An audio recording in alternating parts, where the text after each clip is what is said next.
तो गाइज ये वही पॉइंट है जहां से चेतक घोड़े ने कुलाच लगाई थी, यानी उस नाले को पार किया था और महाराणा प्रताप जी को जो है इधर सुरक्षित जो है कुदबाया था। तो गाइस मेरे पीछे देख सकते हैं ये है महाराणा प्रताप जी और उनका घोड़ा चेतक। गाइस मेरे पीछे आप ये दरगाह देख रहे हैं, ये है हकीम खान सूरी, जो कि महाराणा प्रताप के सैनिक थे और उनके वफादार थे और उनके लिए इन्होंने अपनी जान गंवा दी और यहाँ पर इनकी जो है दरगाह। ऐसे दोस्तों एक और ब्लॉग में स्वागत है और मैं इस समय हूँ हल्दी घाटी में। जी हाँ गाइस, ये देखिए इस घाटी में हल्दी आपको फील हो रहा होगा और इस मिट्टी का जो कलर है वो हल्दी के तरीके से है, क्योंकि यहाँ पर एक बहुत बड़ा युद्ध हुआ था हल्दी घाटी में, जो आपको पता होगा महाराणा प्रताप जी और राजा अकबर के जो सेनापति थे मान सिंह, उन दोनों के बीच हुआ था। और बताना चाहता हूँ कि आपने इतिहास में हज़ारों घोड़ों का जिक्र सुना होगा। हर एक राजा, हर एक मुग़ल राजा घोड़े रखते थे, बट इतिहास में सिर्फ 2 घोड़ों का नाम आपको याद होगा। एक बादल जो रानी लक्ष्मीबाई का घोड़ा था और दूसरा जो चेतक घोड़ा जो आपने बचपन में सुन रखा होगा। चेतक घोड़ा जो आपने महाराणा प्रताप जी का घोड़ा था। मैं इस समय हल्दी घाटी में हूँ और ये आप बोर्ड देख सकते हैं हल्दी घाटी का। और जस्ट मैं आपको अब वो पॉइंट दिखाने वाला हूँ जहाँ से जो घोड़ा चेतक था, जिन्होंने महाराणा प्रताप जी को बैठाकर उस नाले को पार कराया था। तो चलो चलते हैं। ये जो जगह देख रहे हैं ये हल्दी घाटी का दर्रा बोला जाता है। यहाँ से मैं ऑटो में बैठने वाला हूँ और उस पॉइंट पर हम चलने वाले हैं।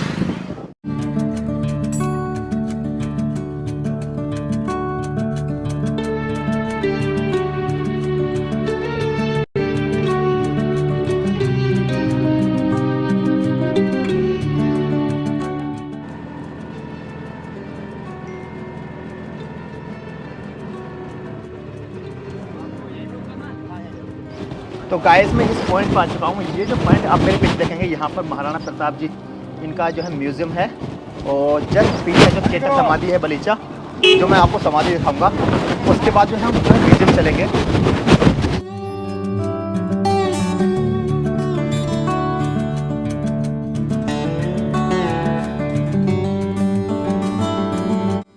गाइस हम अंदर आ चुके हैं जिस जगह का नाम है चेतक समाधि, और ये चेतक समाधि है। इतिहास में हज़ारों राजा ने घोड़े रखे हैं, बट आप 2 घोड़ों के नाम जानते होंगे। एक का बादल जो कि महारानी लक्ष्मीबाई के घोड़े का नाम था, और एक चेतक जो कि महाराणा प्रताप जी के घोड़े का नाम था। ये उसी की समाधि है, यानी चेतक समाधि है। बताना चाहता हूँ जो चेतक घोड़ा था वो बहादुर था, साथ ही साथ वो अरबी घोड़ा था, यानी अरब से वो घोड़ा आया था। बहुत ही बहादुर घोड़ा था और इतना बहादुर था कि उन्होंने 22 फीट के एक नाले से कुलाश लगाई थी। अब मैं आपको वो पॉइंट दिखाऊंगा आगे, बट ये समाधि देख लीजिए। समाधि के आसपास बहुत अच्छी जगह है बैठने के लिए, और एग्जैक्टली ये जो लोकेशन है ये है बलीचा में, जो कि उदयपुर से 40 किलोमीटर आगे है। तो गाइस यहाँ से ये पॉइंट थोड़ा दूर है, इसलिए एक भाई मिल गए हैं और अनजान भाई हैं। देखो मोहब्बत ये होती है, यही हमारा हिंदुस्तान है। तो यहाँ से हम पैदल तो जा रहे थे, दूर पड़ रहा था, अब भाई की बाइक से जाऊँगा तो आसान हो जाएगा उस नाले को दिखाने के लिए जहाँ से चेतक घोड़ा जो है छलांग मारी थी। चलो भाई। तो यहाँ पर बोर्ड लगा हुआ है महाराणा प्रताप स्मारक का और ये रास्ता जा रहा है।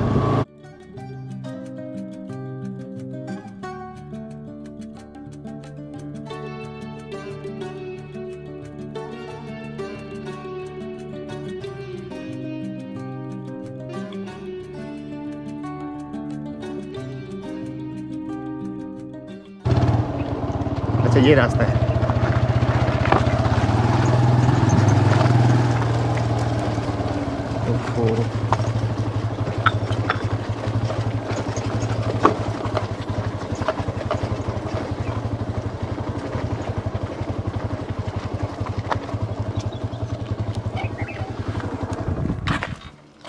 तो गाइस अभी हम उसी पॉइंट पर आए हैं, और जब आप ऊपर आते हो तो एक रास्ता कटता है जहाँ से आपको अंदर आना होता है।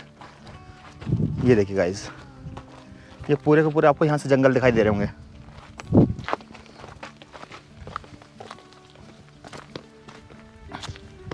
तो गाइस जस्ट सामने आप पॉइंट देखेंगे, उस पॉइंट से जो है चेतक घोड़े ने छलांग मारी थी और इस साइड पे छलांग मारी थी।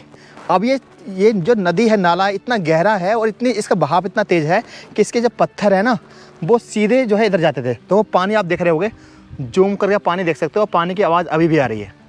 ये देख सकते हो, ये पानी अपने आप निकल रहा है, ये कहाँ से आ नहीं रहा है, अच्छा अपने आप निकल रहा है, अपना आप निकल रहा पानी। हाँ। ये देखो, अब मैं जूम करके दिखा देता हूँ, आप जूम में देख सकते हो। आप जो पॉइंट देख रहे होंगे जस्ट सामने उंगली की साइड, जो आप पॉइंट देख रहे हो वहाँ से जो छलाक मारी थी और इस साइड छलाक मारी थी, ठीक है। और पानी की आवाज़ अभी भी आ रही होगी आपको, ये देखिए ये पानी है।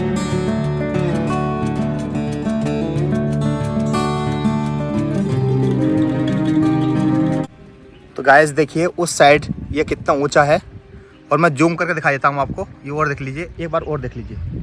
ये वो पॉइंट है जहाँ से चेतक घोड़े ने जो है कुलाच लगाई थी, और ये कुलाच लगाने के बाद आप देखोगे ये कितनी दूरी है जहाँ हम खड़े हैं यहाँ, यानी इधर कुदवाया था घोड़े को, यानी उधर से छलांग लगाई थी और इधर कुदवाया था। अगर मैं बीच में पानी की बात करूँ तो शायद आपको आवाज़ भी आ रही होगी पानी की, सुनिए आप, मैं पानी दिखा देता हूँ आपको। ये देखिए पानी दिखाई दे रहा होगा, यहाँ पर पानी जो है बहुत तेज़ चलता था, ये देखिए कितना गहरा है। आवाज़ महसूस कीजिए, पानी की आवाज़ आ रही होगी आपको।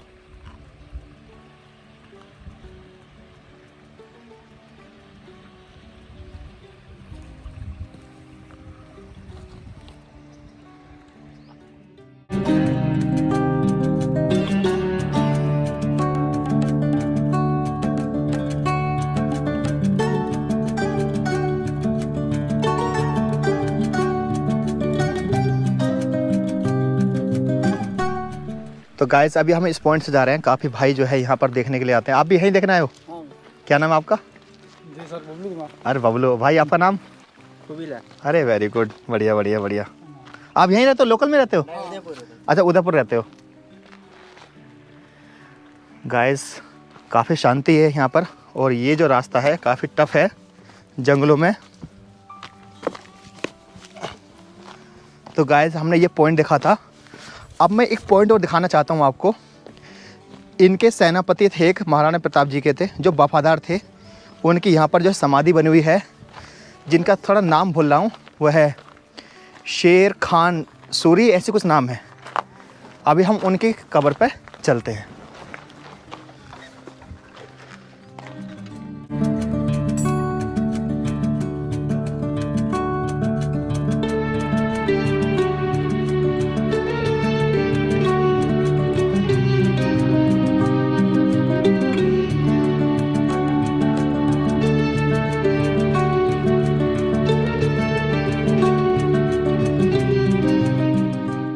और जस्ट आप ये जो आप ऊपर जा रहे हो ना, वो है महाराणा प्रताप जी, उनका स्मारक बना हुआ है यहाँ। इसका टिकट थोड़ी होता है? नहीं, टिकट नहीं है इनका।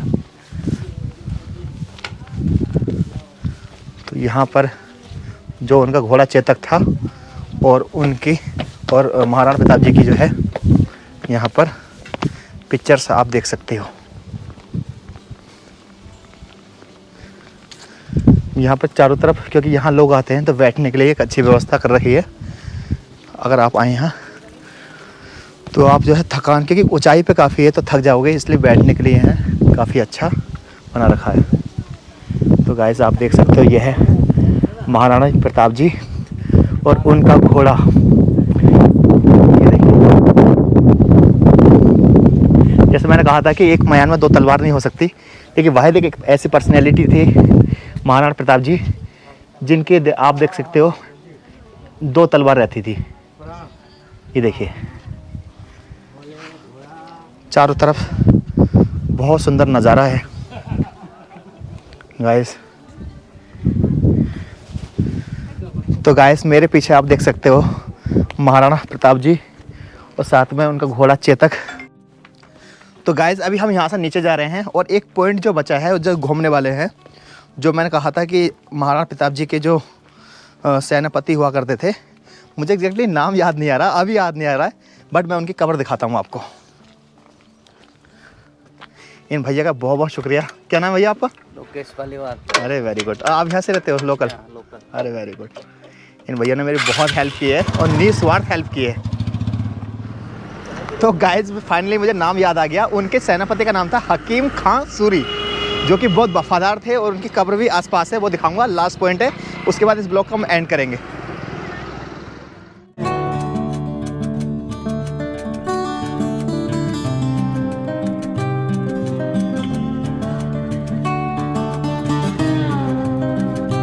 वाला जो पॉइंट देख रहे हैं ना, ये है प्रताप गुफा।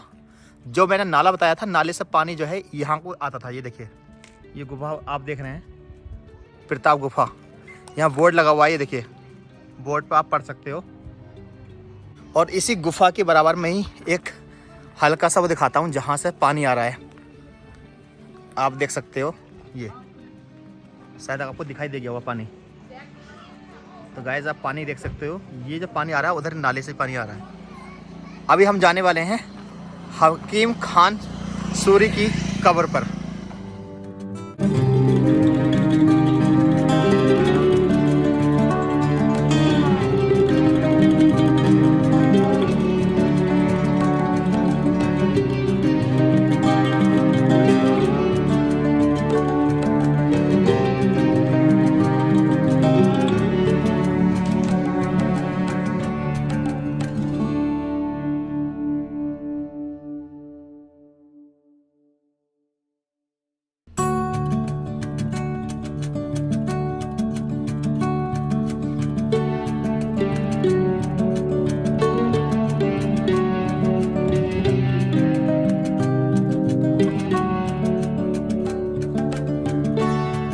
तो गाइस अभी जो हम खड़े हैं, ये खड़े हैं रक्त तलाई में, और बताते हैं कि यहीं पर युद्ध हुआ था। और अभी मैं अंदर आपको लेके चलता हूँ।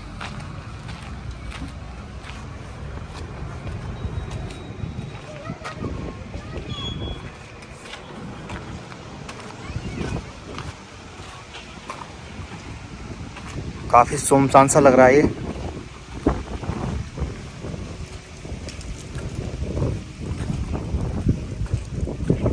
तो गाइस अभी आप देख सकते हो, मैं हूँ यहाँ पर जो रक्त तलाई में। रक्त तलाई एग्जैक्टली यहीं पर जो है हल्दी घाटी, ये युद्ध है वो यहीं पर हुआ था गाइस।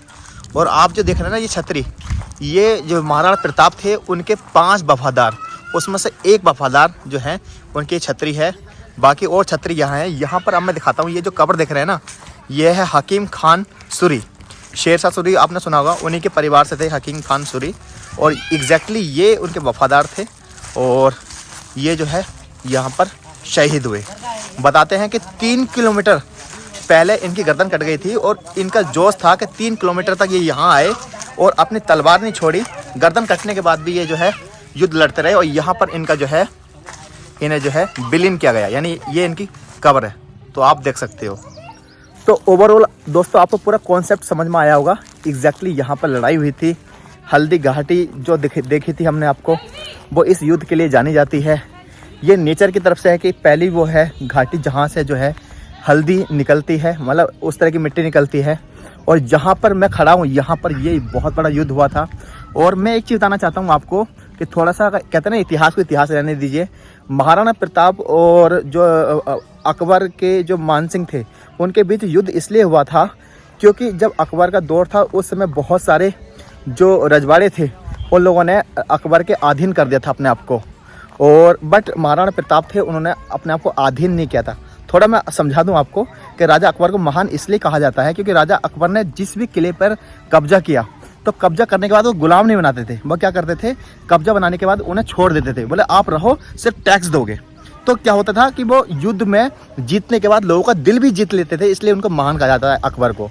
लेकिन महाराणा प्रताप एक ऐसी पर्सनैलिटी थी, उन्होंने अपने आप को उनके अधीन नहीं किया, वो बिल्कुल झुके नहीं।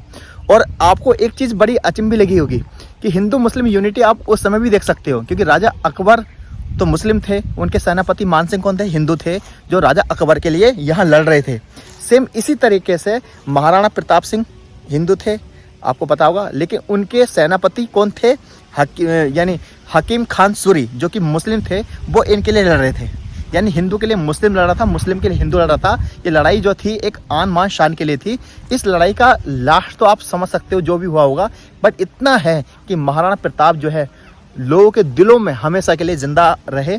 और ये वो जो जगह है, यहाँ पर जो है रक्त ही रक्त बहा था, और इस युद्ध को कभी भुलाया नहीं जा सकता। तो आई होप दोस्तों ये हिस्ट्री आपको पसंद आई होगी। और एक चीज़ बताना चाहता हूँ कि हर इंसान की अलग अलग खूबी थी। जैसे महाराणा प्रताप की खूबी थी कि वो कभी झुके नहीं, सेम इसी तरीके से राजा अकबर की एक खूबी थी कि उन्होंने कभी भी छुपकर ये अटैक नहीं किया। और बताना चाहता हूँ कि ये जो युद्ध है सिर्फ एक दिन का युद्ध हुआ था, और 7 से लेकर 8 घंटे का युद्ध हुआ था। यानी सुबह शुरू हुआ युद्ध और ये दोपहर तक ख़त्म हो गया था। और इसमें लगभग बताते हैं 17,000 लोग जो है वीर गति को प्राप्त हो गए थे, यानी उनकी साइड से भी और इनकी साइड से भी। तो ये युद्ध था। तो आई होप दोस्तों ये ब्लॉग आपको पसंद आया होगा। अब मैं इस ब्लॉग का एंड कर रहा हूँ। और अगर आपको मेरा कंटेंट पसंद आता है मेरे चैनल को सब्सक्राइब कर सकते हो, मुझे आप इंस्टाग्राम पर फॉलो कर सकते हो, लिंक डिस्क्रिप्शन में दे रखा है। अल्लाह हाफिज़।